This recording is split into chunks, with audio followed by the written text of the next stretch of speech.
We continue our reading in the Bushman's Guide, Profit Turned to Loss. In the country district of New South Wales, a man who had once been a jockey owned a large piece of land.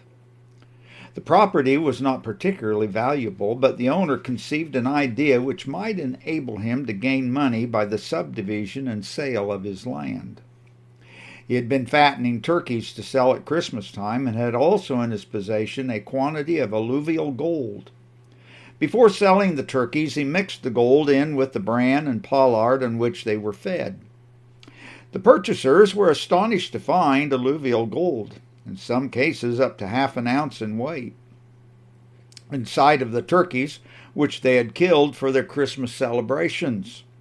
Naturally, they drew their own conclusions regarding the land where the turkeys had been feeding. They hastened to buy what they could of this property, which surely must be fabulous rich in this alluvial gold. The owner gained the money which he had coveted, but found that his gains were in reality far greater loss in a way he had not anticipated. He had not broken the law of the land, nor had he even advertised his property for sale. Verbally, he had not lied to anyone and seemed quite clear in the matter. But in intention and in effect, he had deceived the people who rushed to buy the land from him. In his own heart, he knew that he had taken their money by false pretenses, and his conscience gave him no rest. Conscience has been described as the shadow of God's judgment thrown on the soul. It is the witness of the one who desires truth in the inward parts, in the secret thought and motives as well as in all outward dealings. In this case, the uneasiness over the transaction became steadily worse and increased to a fever which no doctor can cure.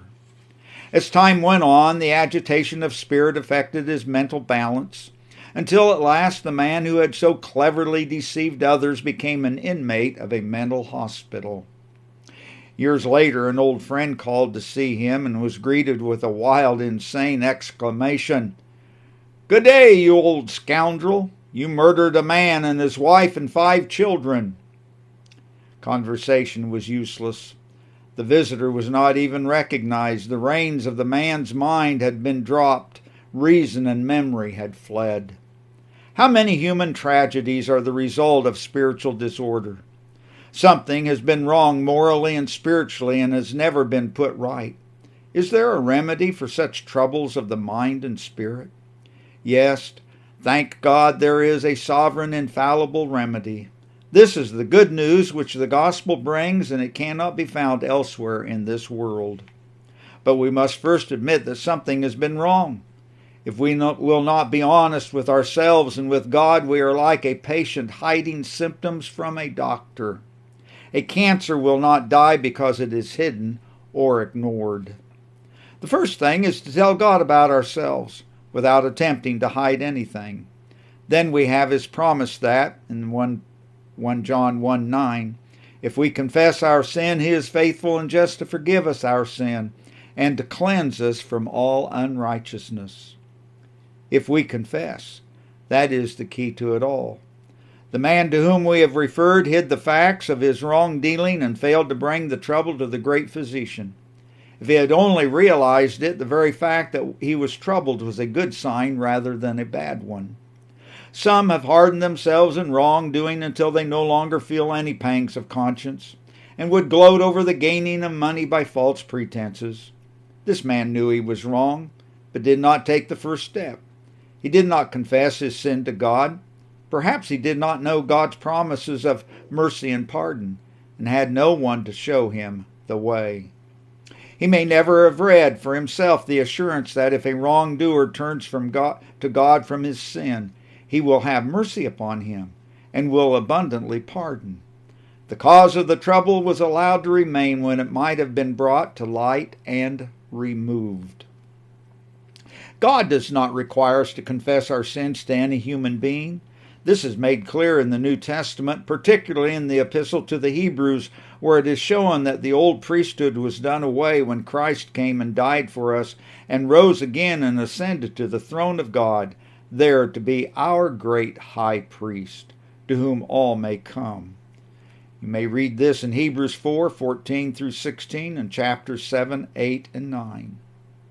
But if we are sincere in our confessions to God, we will not be otherwise in our dealings with those around us.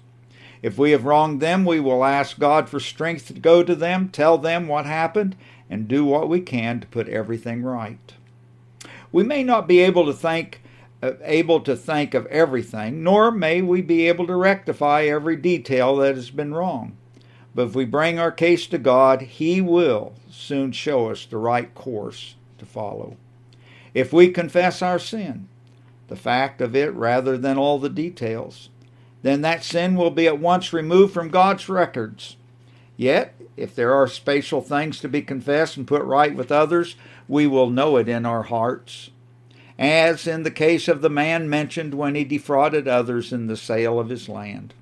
Let us remember also that knowledge brings responsibility, and every delay increases our guilt and makes action harder. It may be a big thing to take the right course, but it will be worthwhile 1,000 times over. It is the shortest cut to a life of freedom and happiness in the blessing of God. To God be the glory.